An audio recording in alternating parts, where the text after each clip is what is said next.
Hello everyone and welcome back to HatCamBass's Intermediate Guide to Bass Fishing, presented by Mystery Tackle Box. My name is Jeff, and in this episode we're going to talk about one of my favorite soft plastic techniques, the Carolina rig. We'll talk about all the fine details like leader lengths, beads, weights, what kind of baits to use, where, when, and how to use the rig. But let's begin first with an overview and basic rigging. Here's the Carolina rig. It consists of a weighted main line and a free swinging leader line where the bait is rigged. This allows the soft plastic to be fished at deeper depths along the bottom with what is effectively a weightless presentation. The bait is worked horizontally as it's slowly dragged along the bottom. This is a simple yet highly effective technique. It's also nothing new. The Carolina rig has been used in various forms throughout modern bass fishing history.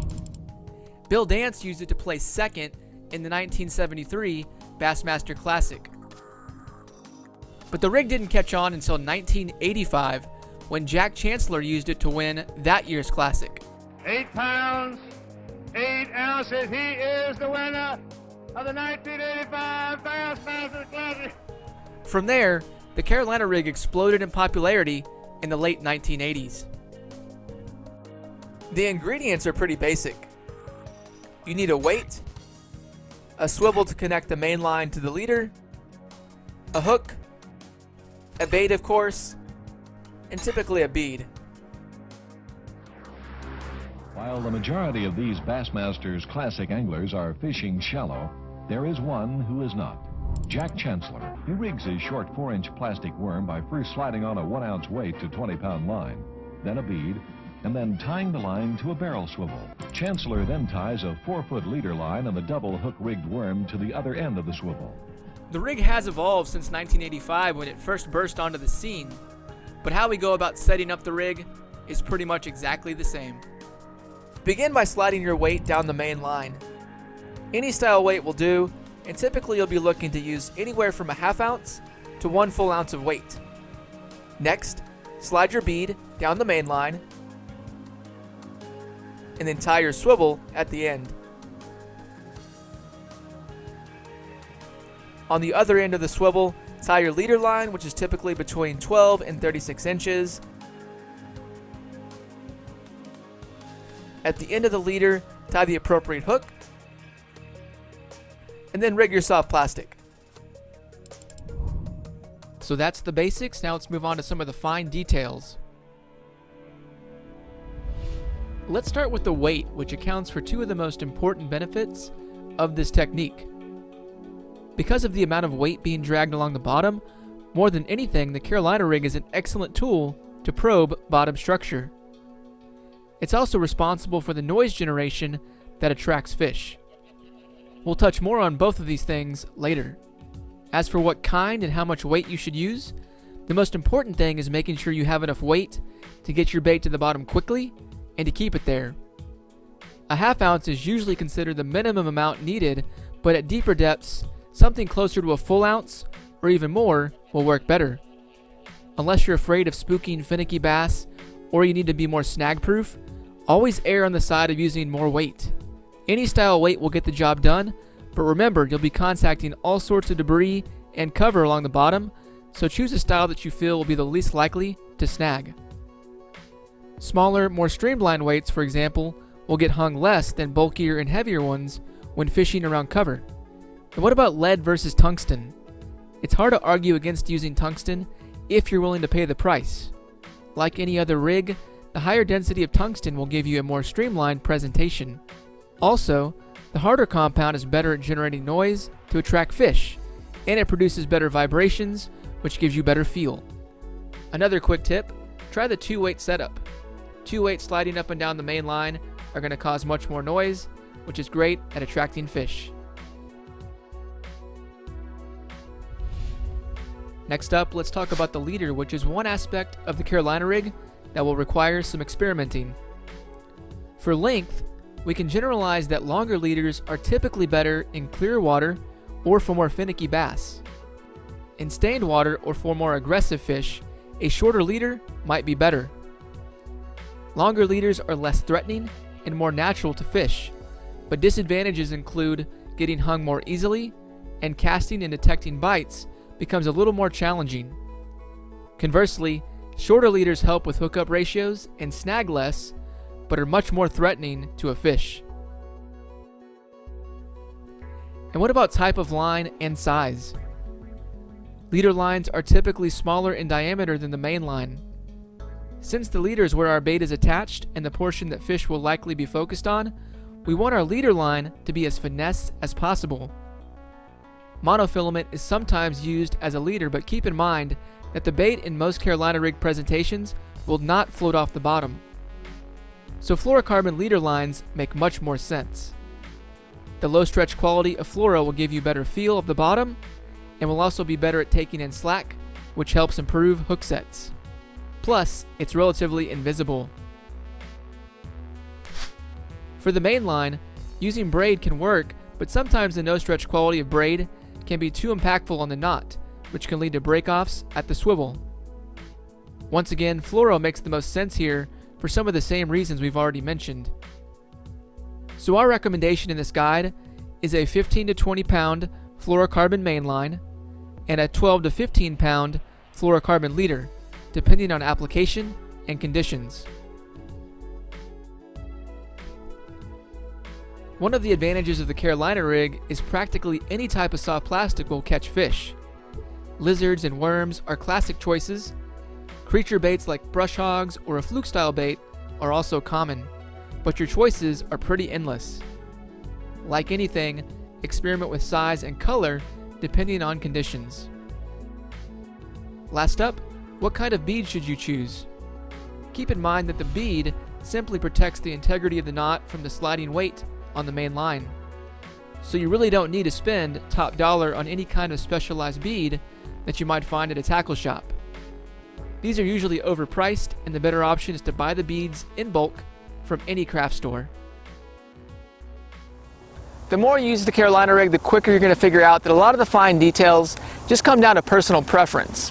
So ultimately, your success with this rig is going to come from knowing when, where, and how to use the rig. So let's talk about that next. The Carolina rig can shine in many situations, but it excels at probing deep water structure and cover, which is the primary reason why we use it, and why it catches so many fish. The amount of weight being dragged along the bottom offers incredible feel, and it essentially acts as an angler's eyes beneath the surface. Using a Carolina rig is also one of the most efficient ways to cover large areas of deep water quickly. Plus, this is sometimes the only practical way to get something resembling a weightless soft plastic presentation down to deep bottom-dwelling bass. Now, where should you be throwing this rig?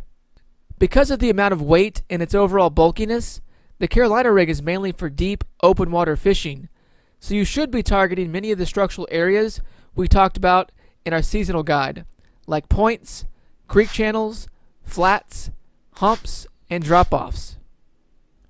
Don't be afraid to use this at shallower depths too, but just make sure that the bass you're targeting are in fact located along the bottom, since that's where a bait will actually be.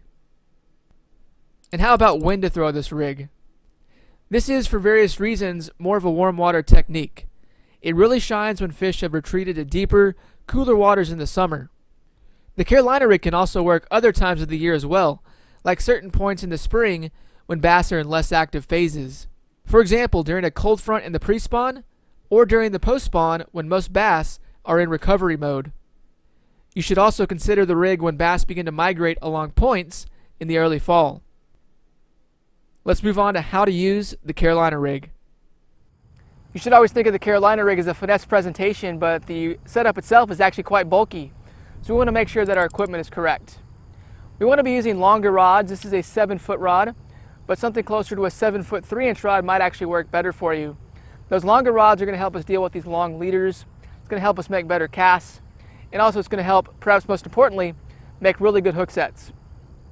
We also want the rod to be pretty stout to deal with those heavy weights. At least a medium heavy powered rod is going to work well, but if you're going to be using a heavier setup like a 2-ounce rig, you might even want to go with a heavy powered rod. And then we want a fast action tip. We want there to be a little flex at the end of a Carolina rig rod. First and foremost, that's going to help with the feel of the bait, which is critical with a Carolina rig. Help us feel along the bottom, and it's also going to help us detect bites fairly well. And then once again, that fast action tip is going to help us with our casting distance. And also we want to be using a high-speed reel. We're mostly going to be fishing deeper water, using a lot of line, a lot of slack in our leader. So we want to make sure that we're taking up as much line as possible with every crank of the reel. That's going to help us work the bait better. And then once again, perhaps most importantly, it's going to help us make really strong hook sets. Now let's talk about how to cast a Carolina rig, because this can be a little bit different than your typical bass fishing setup.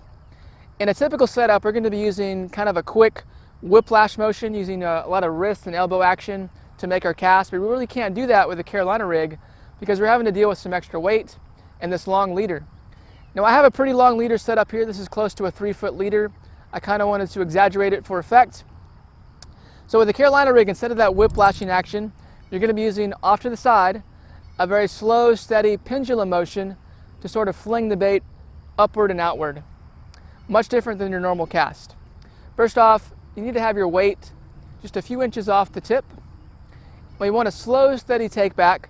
We want to try to keep this leader in line and in sync with the main part of the line.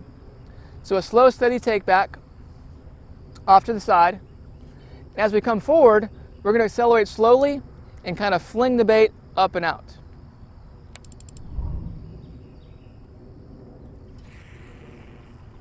Just like that. Now we want the weight to do most of the work as far as the distance goes, so you don't want to cast a Carolina rig too hard. All right, so once again, have that weight just a few inches off the tip. Make a slow, steady take back. Accelerate slowly and fling. And that's how you cast a Carolina rig. Remember, one of the big advantages of a Carolina rig is it allows us to cover large amounts of deep open water quickly. So make your cast as long as you can. Be sure to let that bait go all the way down to the bottom. And typically for a retrieve, we're going to use a slow sweeping motion off to the side to slowly drag the bait along the bottom. Every time we reset, we can reel up our slack and drag the bait once more. Your primary focus during the retrieve should be to locate those ideal bottom features. Hard bottom surface like gravel, or pieces of cover like brush or rock, and also those elevation changes like humps and drop-offs. You're going to be able to feel all of those things with the Carolina rig, especially if you're using more weight. The more weight you have, the more obvious those spots will be. Now once you find them, you're going to want to take a mental note of where they are in the water and make multiple casts to them. As you bring that bait back across them, slow that bait down drastically or even to a complete stop. You're going to find a lot of fish in those areas, and I guarantee most of your bites will come as you feel those hard bottom surfaces or the cover or the elevation changes. Hook sets are critical when catching fish on a Carolina rig. It's usually a deep water technique, and with the long leaders we're using, there will be more slack in your line than you might think. So when you feel that bite, be extra careful to reel in all the slack and wait to feel the resistance of a fish on the line before you rear back. We need to take in a lot of line, so it's recommended to make hook sets on this rig off to the side. That will give us the longer pull to compensate for this much line. Put everything you have into this hook set, but focus more on distributing the power over a larger area. With the Carolina rig, it's more about sustained power rather than the short, explosive power that you'd use on other hook sets. So we've touched on every aspect of a Carolina rig. Now let's talk about some common mistakes that you should look to avoid. Not using enough weight. Always use as much weight as you can get away with. You want to stick your bait to the bottom, and you want your weights to generate as much noise and commotion as possible. Not taking in enough line on a hook set.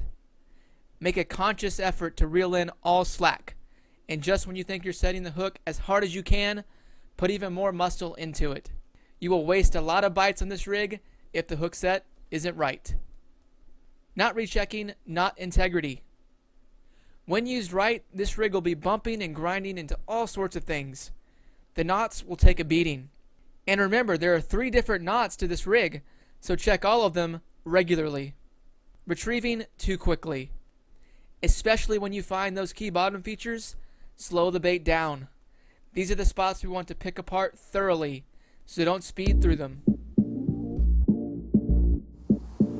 So a quick recap. Remember, this is a bottom rig, so use that extra weight to locate ideal bottom surfaces. The Carolina rig can be like your eyes beneath the surface, which is one of its strongest features. Also, essentially this is a finesse technique behind a heavier weight, so work that bait slower once you find those ideal locations. And last, remember to use a long and strong hook set to make up for that weightless leader. That's going to do it, guys. Thank you so much for watching. As usual, I'd love to see you come back and watch some more videos, so hit the subscribe button and also be sure to share this around with people that you know who might be interested in bass fishing. As always, special thanks to our sponsor, Mystery Tackle Box. I'll see you guys next time on the Intermediate Guide to Bass Fishing.